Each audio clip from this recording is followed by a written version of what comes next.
अब भारत ये कहता है कि आज़ाद कश्मीर भी मकबूजा कश्मीर की तरह कि जी वो भारत का अटूट अंग है और भारत का हिस्सा है। इसके साथ साथ वो कहते हैं जी गिलगित बल्तिस्तान भी ये भी भारत का है। और कि लीगी उम्मीदवार भारत से मदद मांगने को तैयार हो गए।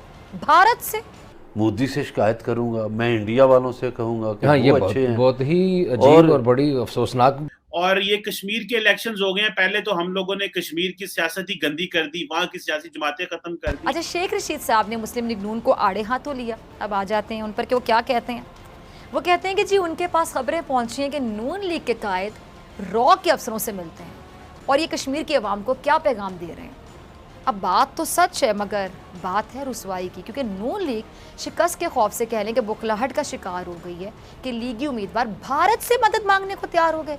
भारत से अपने लीगी उम्मीदवार इस्माइल गुज्जर ने गुज़िश्ता रोज़ इंतखाबात के लिए पोलिंग के दौरान मीडिया से गुफ्तगू में पुलिस पर नून लीग का जो पोलिंग कैंप है वो उखाड़ने का इल्ज़ाम लगाया था और क्या कहा था कि अगर पुरम पोलिंग ना चलने दी गई तो वो भारत को पुकारेंगे। ज़रा गौर करें, भारत को पुकारेंगे।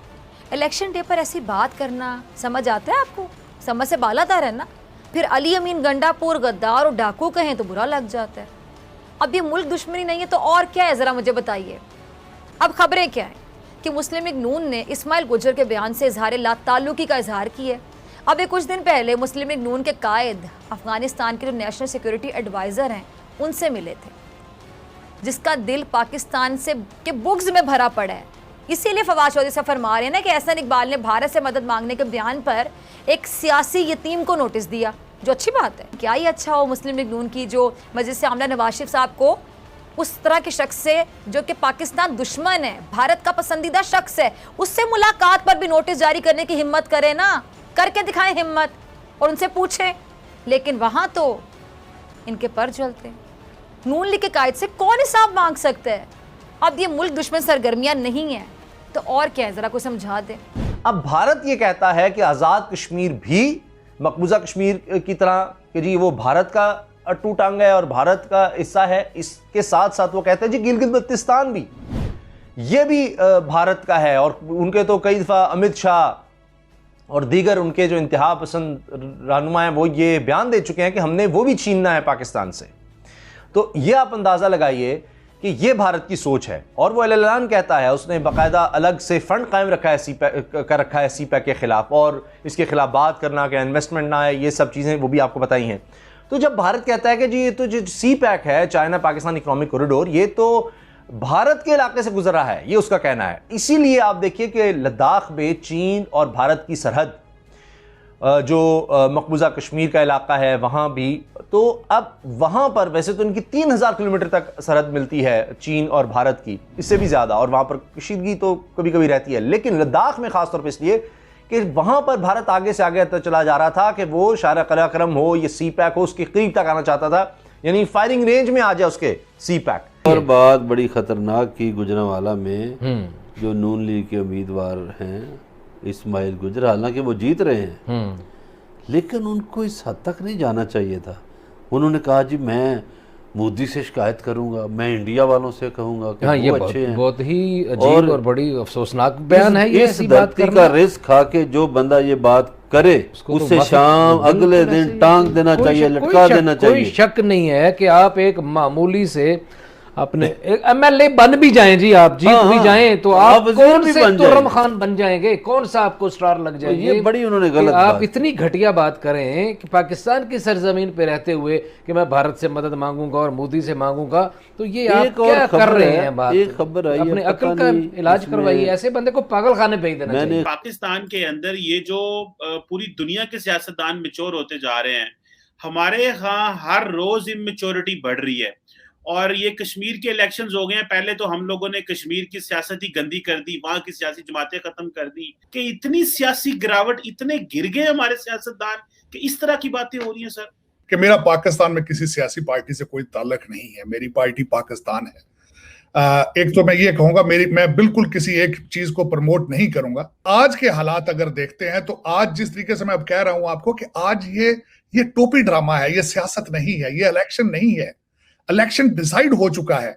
जिस तरह आपने खुद फरमाया, आप मुझे ये बताएं कि एक ट्रेडिशन आजाद कश्मीर में एक कल्चर बन चुका है कि जिसकी पार्टी की मरकज में हुकूमत होती है वही आजाद कश्मीर में हुकूमत बनाता है। ये जमहूरी स्टेप है। ये किस तरीके से हो सकता है? अब पहले ही प्रेडिक्शन हो चुकी है कि पीटीआई का जो वहां पे वो आएंगे, वो 10 अजला जो है वहां पे तो 33 सीटें हैं, वो पहले ही डिसाइड हो चुकी हैं कि उन पे कौन जीतेगा।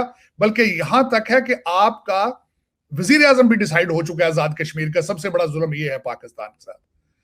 तो ये इसको सियासत नहीं कहा जाता। और सबसे बड़ी बात, मैं इस पे एहतजाज करूंगा कि जिस तरीके से अमीन गंडापुर साहब को कश्मीर के इलेक्शन कमीशन ने उनके ऊपर पाबंदी लगाई थी, हमारे रियासत मदीना के वजीर आजम उनको अपनी फ्रंट सीट पे बिठा के आज भी आजाद कश्मीर में ले जाके दायस से उनकी तकरीरें करवा रहे हैं, ओपन वायलेशन कर रहे हैं इलेक्शन कमीशन लॉज की।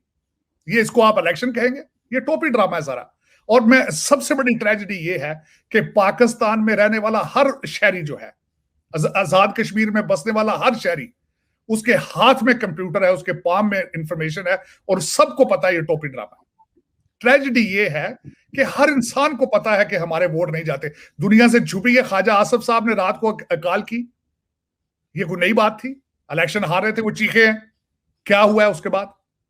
और उसके बाद आप ये देखें कि जो हमारा इन्होंने किबला बना रखा है लंदन में, जिस तरीके से लंदन से आते हैं, लंदन से चले जाते हैं। भुट्टो आज भी जिंदा है, लोगों को बता रहे हैं। मेरा मकसद ये एक सियासत नहीं है।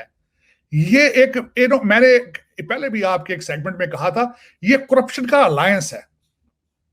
ये करप्शन का अलायंस है विद ब्यूरोक्रेसी, विद एस्टेब्लिशमेंट। सियासतदान लूटते हैं। ये सिर्फ लूट का एक बहाना है और कुछ भी नहीं, इससे आगे। और उसमें पिस कौन रहा है? इसमें मिडिल क्लास और लोअर क्लास पिस रही है। और यहाँ पे लोग जो हैं वो मुसलसल आज भी कंट्री आपने चाइना को दे के बच्चे लंदन में बिठाए हुए हैं। मेरा मकसद इससे बड़ी ट्रेजेडी क्या होगी? लेकिन ये इलेक्शन, मैं इसको इलेक्शन नहीं कहूंगा। ये एक अलायंस की एक्सरसाइज है। ये आपका जो करप्शन का अलायंस है, उन्होंने मिलकर एक एक्सरसाइज करनी है। चाहे वो देखें, चाहे वो माजी में लूगर बिल को सेटिस्फाई करते रहे हैं पैसे बनाने के लिए, या आज फिर वो एक टोपी ड्रामा कर रहे हैं कि इलेक्शन जाके आजाद कश्मीर के साथ एक और, जिस तरह पाकिस्तान में मजाक करते हैं इसी तरह वहां एक मजाक हो रहा है दुनिया को दिखाने के लिए। देख, इस पे मैं इसको इलेक्शन नहीं मानूंगा। अब पाकिस्तान की ट्रेजेडी मैं बताना चाहूंगा आपको कि इस वक्त ट्रेडिशन, आप तरक्याती फंडों के नाम के ऊपर एमएनए एमपीएस को पैसे दिए जाते हैं, उन्हीं के रिश्तेदार कॉन्ट्रैक्टर होते हैं और आपके कल्चर ने उसको एक्सेप्ट कर लिया है। जिस तरीके से पहले आपके एसडीओ एक्सियन जो तरक्याती मंसूबों में से पैसे लेते थे, अब ये एक्सेप्टेबल है इन पाकिस्तान के 20 से 25% कमीशन जो है वो आपका एमपी और एमएनए लेता है। तो ये इलेक्शन है। इसको मैं तो इलेक्शन, जिस तरीके से अमीन गंडापुर साहब की जो वीडियोस आई हैं क्लाशनकोफों से फायरिंग करते हुए, जिस तरीके से ललकारते हुए एक दूसरे को माओ बहनों की गानी, ये इलेक्शन थोड़ी है। अवाम को यहाँ पे वो कहते कीमे के नान देते हैं, बिरयानी देते हैं। जिस तरीके से पैसे आपने देखे कि गंडापुर साहब ओपन पब्लिक में पैसे बांट रहे थे, ये वीडियो वो भी सर्कल कर रही है। ये इलेक्शन, इसको इलेक्शन कौन कहेगा? इस पे तो मेरा एक सीरियस क्वेश्चन मार्क है। और जिस तरह मैंने आपको बताया कि उनके ऊपर पाबंदी थी कश्मीर में जाने की और इमरान खान साहब उनको साथ ले जाके स्टेज से तकरीरें करवा रहे हैं, इसको किस तरह जस्टिफाई करेंगे? हमारे इस मॉडर्न वर्ल्ड के तब्दीली की जो अलामत है हमारे वजीर आज़म साहब, इसको किस तरह डाइजेस्ट करेंगे? मेरे ख्याल में तो इसके कोई देयर इज नो एक्सक्यूज। और उसके बाद ये मेरा मकसद है कि मैं एक लास्ट पॉइंट ये बताना चाहूंगा कि इस वक्त कश्मीर में तो देखें, चले वहां उनके साथ जो कर रहे हैं, इन्होंने किया है जो कर रहे हैं। कराची में जो जिमनी इंतखाब हुए थे उसके नंबर देखें, लोगों ने इंटरेस्ट ही नहीं शो किया, वहां वोटिंग ही नहीं लोग करने गए वहां। तो इससे जाहिर होता है कि people are disappointed, people are not interested in. हर बंदा ये चाहता है कि ये एक ड्रामा है, फ्रॉड है, करप्शन की एक करप्शन का एक स्टाइल है, करप्शन का एक तरीकाकार है। लेकिन अफसोस के इस पे जितना भी अफसोस किया जाए कम है। मेरे ख्याल में मैं आई एम वेरी डिसअपॉइंटेड। मैं पाकिस्तान के इलेक्शन, एक भी इलेक्शन को नहीं कहूंगा